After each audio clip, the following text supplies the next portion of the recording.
बहुत समय पहले की बात है कि एक जंगल में एक गीदड़ रहता था। वो बहुत घमंडी और चालाक था। वह अपने आप को उस जंगल का राजा समझता था। उसे अपनी ताकत पे इतना घमंड था कि उससे कोई अगर कुछ कहता तो उसे वो पीट देता था और मारने की धमकी भी दे देता था। सभी जानवर उससे काफी परेशान रहते थे। उसने अपने घमंड और ताकत की वजह से एक पानी के तालाब पर पूरा कब्जा कर लिया था। वो अपने तालाब का पानी किसी को भी पीने नहीं देता था। अगर कोई धोखे से पानी पी भी लेता तो उसे वो बहुत मारता था।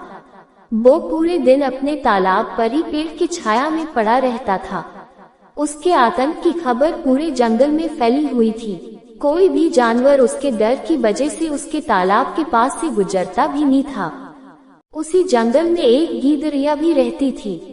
वो गीदड़िया बहुत चतुर और चालाक थी। उस गीदड़ के घमंड और आतंक के बारे में उस गीदड़िया ने भी काफी सुना था, पर वो गीदड़िया उस गीदड़ के तालाब की तरफ कभी नहीं गई और न ही अपने परिवार को जाने दिया।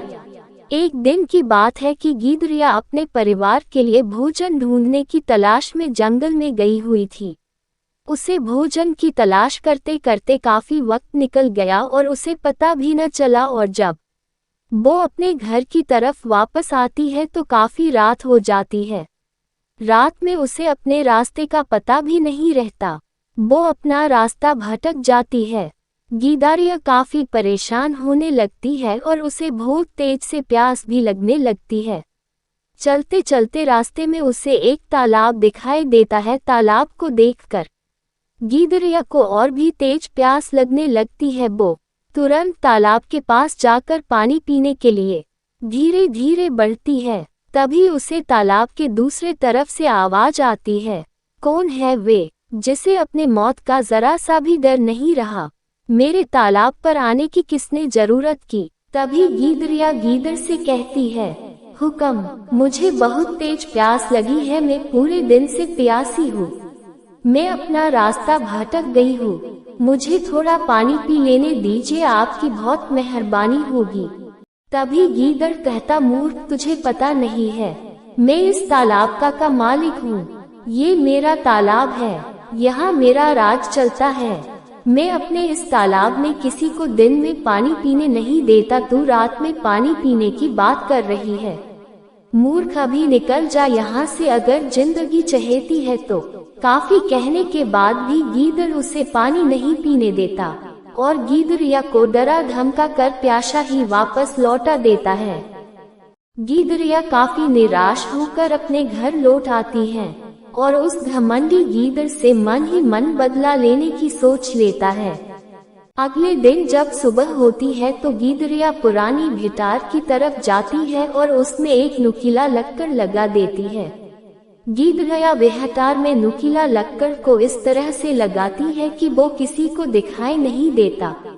अब गीदड़िया मन ही मन में बहुत खुश होती है। अब वो गीदड़ से अपना बदला लेने के लिए चल पड़ती है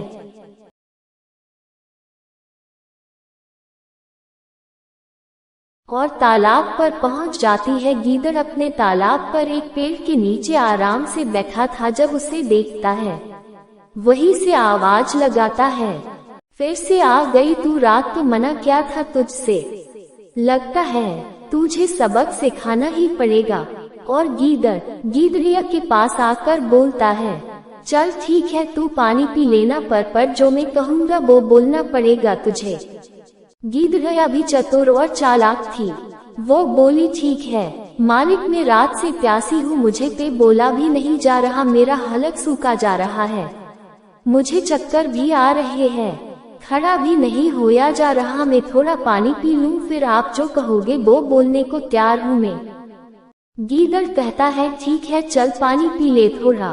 गीदड़िया भर के पेट पानी पी लेती है और तालाब से बाहर आ जाती है। गीदड़ उसके इंतजार कर रहा था, पेड़ के नीचे बैठा। गीदड़ पेड़ के नीचे से आवाज देकर कहता है, अब पानी पी लिया है तो जो कहा था बोलने को तैयार हो जा। गीदड़िया कहती है, ठीक है मालिक, बोलिया, आप क्या बोलना है मुझे? गीदड़ कहता है, बोलो। ऊंचा ऊंचा चौतरा चंदन लीपा होए, कहीं जम्बू राजा ना बैठे होए। गीदड़िया तो पहले ही मन में गीदड़ की जीवन लीला समाप्त करने की सोच कर आई थी। वो बोलती है, ऊंचा नीचा चौतरा गू से लीपा होए, कहीं गिरा तू न बैठे होए। इतनी बात कह के गीदड़िया भागने लगती है। ये बात सुन के गीदड़ के तन बदन में आग लग गई और गीदड़ गुस्से से लाल हो जाता है और वो गीदड़िया को मारने के लिए उसके पीछे भागने लगता है। गीदड़िया भागते भागते गीदड़ को उसी भेतार की तरफ ले जाती है जहाँ नुकीली लक्कड़ को भेतार में लगा कर आई थी। गीदड़ तो गुस्से में सब कुछ भूल गया था और वो सिर्फ गीदड़िया को मरना चाहता था। वो उसे पकड़ने के चक्कर में इधर उधर भी नहीं देखता। नुकीला लक्कड़ सीधे गीदड़ के घुस जाता है और गीदड़ वही दम तोड़ देता है। गीदड़िया बहुत खुश होती है। अब सभी जंगल वाले खुश थे। इस कहानी से हमें ये शिक्षा मिलती है कि हमें कभी भी गुस्से में कोई भी कार्य नहीं करना चाहिए। अगर हमारी कहानी अच्छी लगी हो तो हमारे चैनल को लाइक और सब्सक्राइब करें। धन्यवाद।